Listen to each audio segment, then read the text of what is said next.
446 میں آ کر شیعوں کی حکومت کو ختم کیا تغرل بیگ سلجوقی۔ سلجوق مسلمان ہوئے تھے محمود غزنوی کے دور میں، سلجوق ان کے بڑے کا نام تھا۔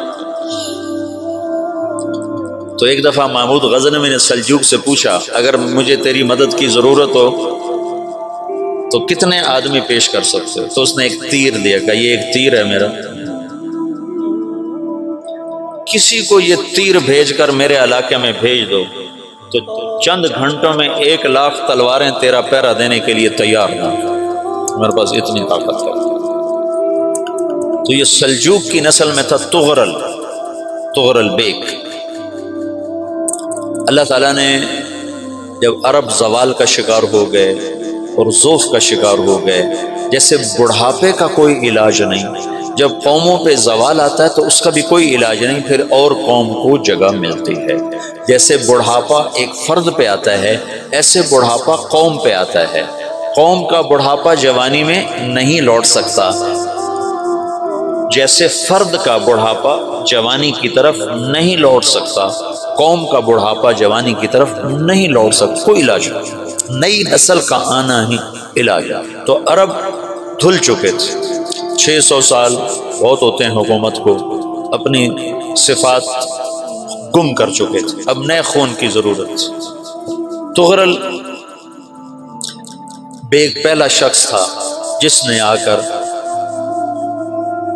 اہل سنت والجماعت کو استحکام بخشا، شیعوں کی حکومت کو ختم کیا، بغداد سے، شام سے، ان سارے علاقوں سے۔ صلاح الدین ایوبی نے اسماعیلی شیعہ کی حکومت کو ختم کیا، مصر۔ العاضد ان کا آخری خلیفہ تھا۔ صلاح الدین ایوبی نور الدین زنگی رحمۃ اللہ علیہ کا پروردہ تھا، اس کا دوست تھا، اس کے دوست بھی تھا، بچہ بھی تھا اس کے سامنے، زیادہ لکھنے پڑھنے کا شوق تھا۔ پھر اللہ تعالیٰ نے اس سے کام لیا اور اس کو مصر کا گورنر بنا کے بھیجا، مصر کی مدد کے لیے بھیجا۔ تو وہاں اس نے صلاح الدین ایوبی نے وہاں ختم کیا، تغرل بیگ نے یہاں ختم کیا۔ تو پھر سلجوق جو تھے نا یہ اقتدار میں آئے، ادھر ختم ہو گئی سلطنت بنو عباس کی، مصر ایک چھوٹی سی ترکوں کی سلطنت۔ تو اللہ تعالیٰ پھر مرکزیت کے لیے ایک نظام چلایا، دو لشکر آپس میں لڑ رہے ہیں، ایک میدان، ایک جنگلی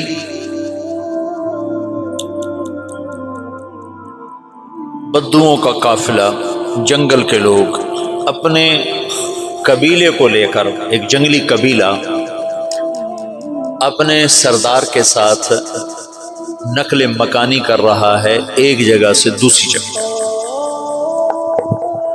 اللہ کا نظام کہ یہ لوگ چلتے چلتے چلتے اس وادی میں پہنچ گئے جہاں جنگ ہو رہی ہے، دو لشکر آپس میں لڑ رہے ہیں۔ جب یہ وہاں پہنچتے ہیں تو ایک لشکر کے قدم اکھڑ رہے ہیں اور دوسرا غالب آ رہا ہے۔ ان کو نہیں پتا شکست کھانے والے کون ہیں اور فتح پانے والے کون، ان کو نہیں پتا۔ اس جنگلی قبیلے کے سردار کا نام بھی تغرل ہے، تغرل۔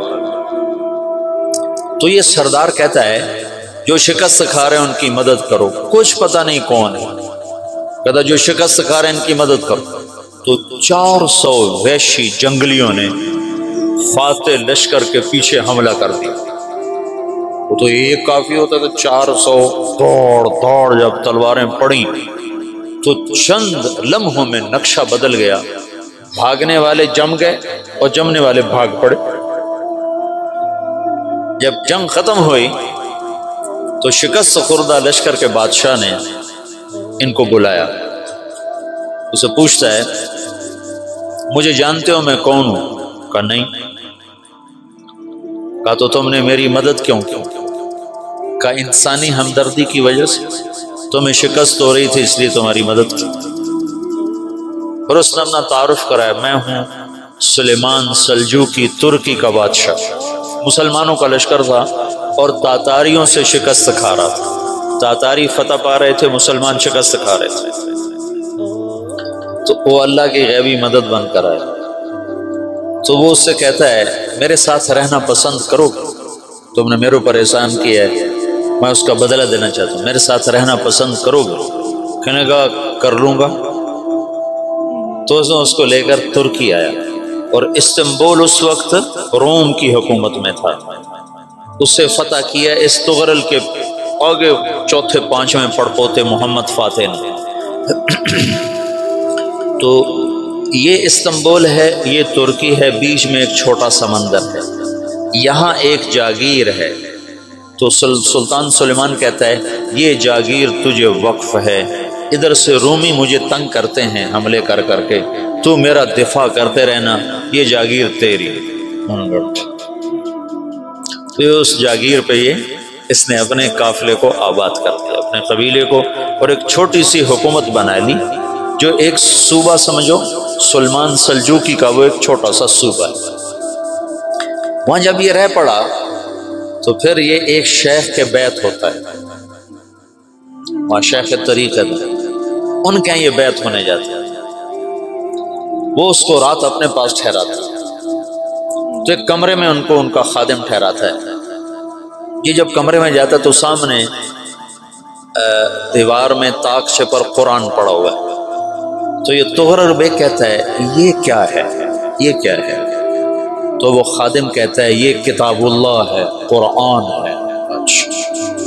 وہ اس کو وہاں چھوڑ کے باہر چلا جاتا ہے۔ وہ دیہاتی آدمی، جنگل کا رہنے والا، پہلی دفعہ زندگی میں قرآن دیکھا، وہ کہتا ہے یہ قرآن ہے، اللہ کی کتاب ہے، میں اللہ کی کتاب کے سامنے سو جاؤں، کتنی بے ادبی ہے۔ تو اس نے ایسے قرآن اٹھایا اور سر پہ رکھ لیا اور کھڑا ہو گیا، ساری رات قرآن سر پہ رکھ کے کھڑا رہا۔ رات کے پچھلے پہر اس کو خواب آیا، کھڑے کھڑے اس نے دیکھا کہ اس کی پشت سے ایک چاند نکلا اور شیخ کی بیٹی کے سینے میں جا کے اتر گیا۔